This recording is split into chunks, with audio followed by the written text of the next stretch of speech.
under the pyramids with Harry Houdini. 1. Mystery attracts mystery. Ever since the wide appearance of my name as a performer of unexplained feats, I have encountered strange narratives and events which my callings have led people to link with my interests and activities. Some of these have been trivial and irrelevant, some deeply dramatic and absorbing, some productive of weird and perilous experiences, and some involving me in extensive scientific and historical research. Many of these matters I have told and shall continue to tell freely, but there is one of which I speak with great reluctance.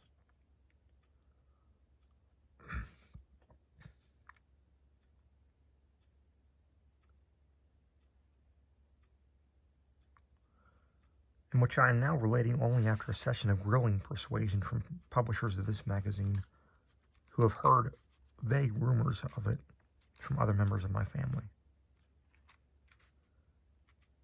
The hitherto guarded subject pertains to my non-professional visit to Egypt 14 years ago, and has been avoided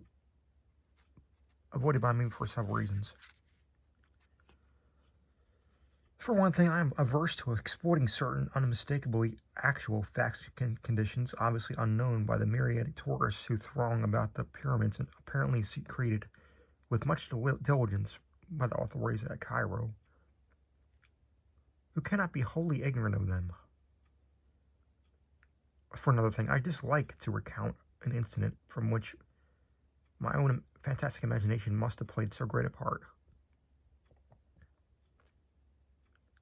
What I saw or thought I saw certainly did not take place, but is rather to be viewed as a result of my then recent readings in Egyptology, and of these speculations anent this theme, which my environment naturally prompted.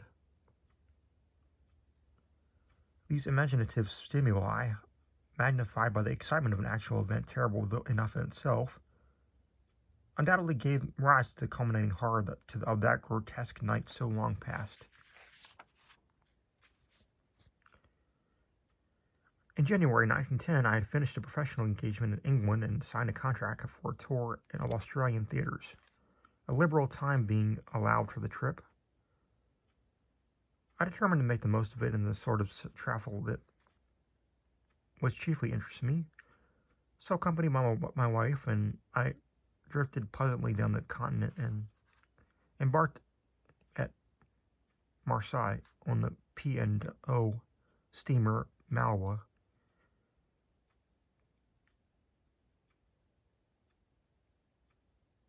Bound for Port Said. From that point,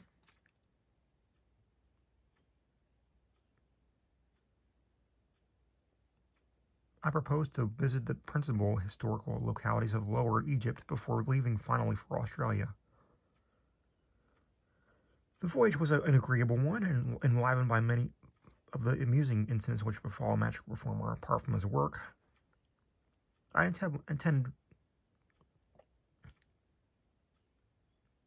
for the sake of quiet travel to keep my name a secret, but was goaded into betraying myself by a fellow magician whose anxiety to astound the passengers with ordinary tricks tempted me to duplicate and exceed his feats in a manner quite destructive of my incognito. I mention this because of its ultimate effect, an effect I should have foreseen before unmasking a shipload of tourists about to scatter through the Nile Valley. What it did was to herald my identity wherever I subsequently went, and to deprive my wife and me of all the placid inconspicuousness as we had sought. Traveling to seek curiosities, I was often forced to stand in inspection as a sort of curiosity myself. We had come to Egypt in search of the picturesque and the mystically impressive, but found little enough when the ship edged up to Port Said and discharged its passengers in small boats.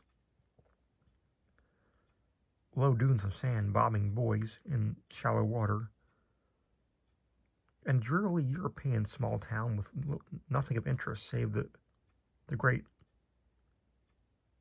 de Lesseps statue made us anxious to get on with something more worth our while. After some discussion, we decided to proceed at once to Cairo and the pyramids, later going on to Alexandria for the Australian boat and for whatever Greco-Roman sites that ancient metropolis might present. The railway journey was tolerable enough and consumed only 4 hours and a half. We saw much of the Suez Canal, whose route we followed as far as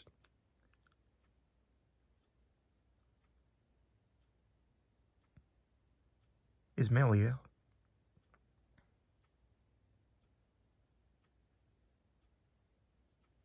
and later had a taste of old Egypt in our glimpse of the restored freshwater canal of the Middle Empire. Then at last we saw Cairo glimmering through the growing dusk, a twinkling constellation which became ablaze as we halted at the great Gare Centrale.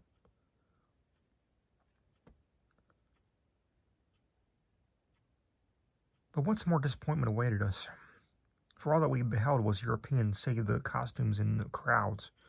A prosaic subway led to a square teeming with carriages, taxicabs, and trolley cars, and gorgeous with electric lights shining on tall buildings, whilst the very theater where I was vainly requested to play, and which I later attended as a spectator, had recently been renamed the American Cosmograph. We stopped at Shepherd's Hotel, reached in a taxi that sped along broad, smartly built-up streets, and amid the perfect service of its restaurant, elevators, and generally Anglo-American luxuries, the mysterious East and immemorial past seemed very far away. The next night, however, precipitated us delightfully into the heart of the Arabian Nights atmosphere, into the winding ways and exotic skyline of Cairo, the Baghdad of Harun al-Rashid seemed to live again. Guided by our Baedeker,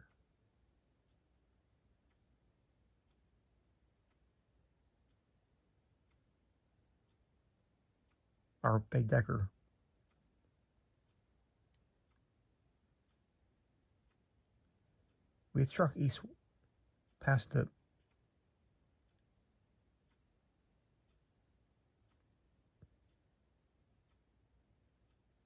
Esbekieh Gardens, along the Muski, in quest of the native quarter, and were soon in the hands of a clamorous cicerone who, notwithstanding later developments, was assuredly a master at his trade. Not until afterward did I see that I should have applied at the hotel for a license guide. This man, a shaven, peculiarly hollow-voiced, and relatively cleanly fellow who looked like a pharaoh and who called himself Abdul Reis al-Drogman, appeared to have much power over others of his kind, though subsequently a police professed not to know him and to suggest that Reis is merely a name for any person or authority, whilst Drogman is obviously no more than a clumsy modification of the word of a leader of tourist parties, Dragoman.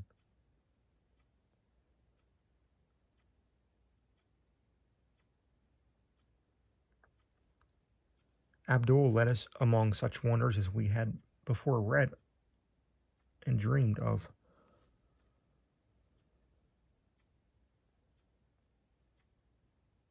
Old Cairo was itself a storybook and a dream, labyrinths of narrow alleys and redolent with aromatic scents, arabesque balconies and oriels, Nearly meeting above the cobbled streets, maelstroms of oriental traffic, with strange cries, cracking whips, rattling carts, jingling money, and praying donkeys.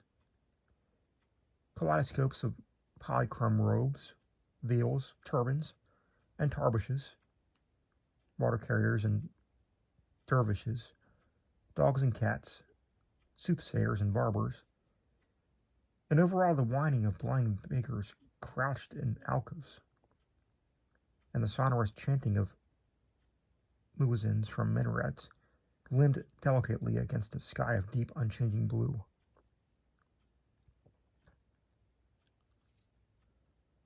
The roofed, quieter bazaars were less than alluring. Spice, perfume, and scents, beads, rugs, silks, and brass, old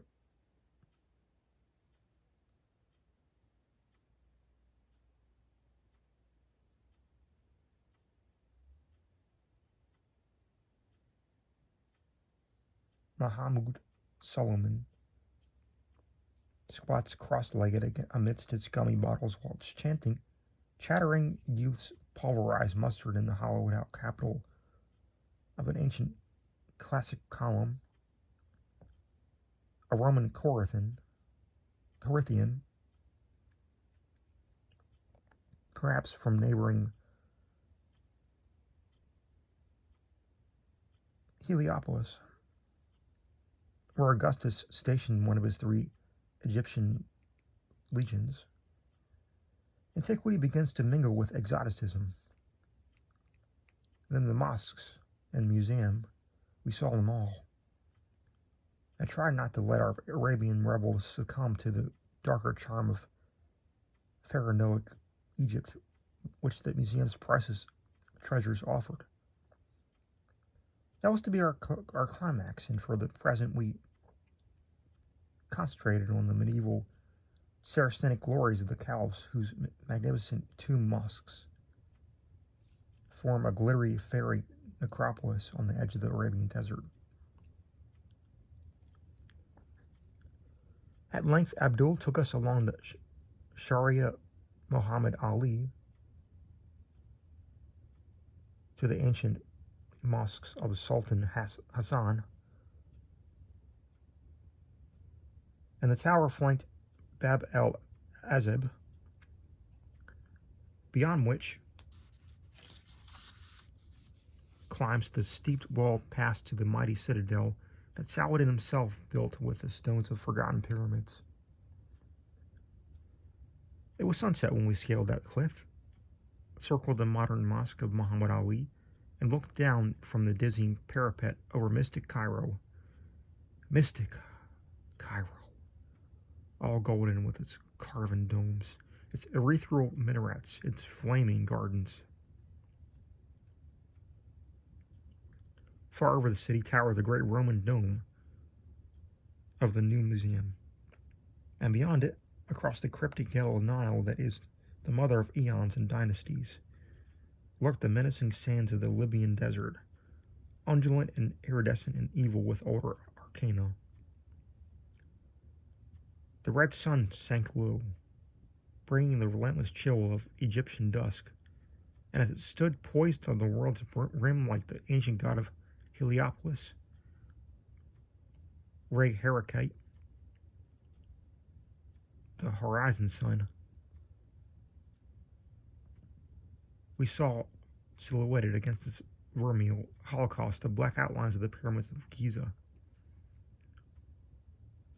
The Paleologian tombs that were there were hoary and with 1,000 years when Tutankhamun mounted his golden throne in distant Thebes. Then we knew that we were done with Saracen Cairo, and that we must taste the deeper mysteries of primal Egypt, the black chem of Re and Amun, Isis and Osiris. The next morning we visited the pyramids, riding out in a Victoria across the Great Nile Bridge and its bronze lions. The island of Gizeh with its massive lebka trees, and the smaller English bridge to the western shore. Down the shore road we drove between great rows of lebkas and past the vast zoological gardens to the suburb of Giza, where a new bridge to Cairo proper has since been built. Then, turning inland along the Sharia el Haram, we crossed a region of glassy canals and shabby native villages until before it loomed the objects of our quest, cleaving in the mists of dawn and forming inverted replicas in the roadside pools. 40 centuries, as Napoleon had told his campaigners there, indeed looked down upon us.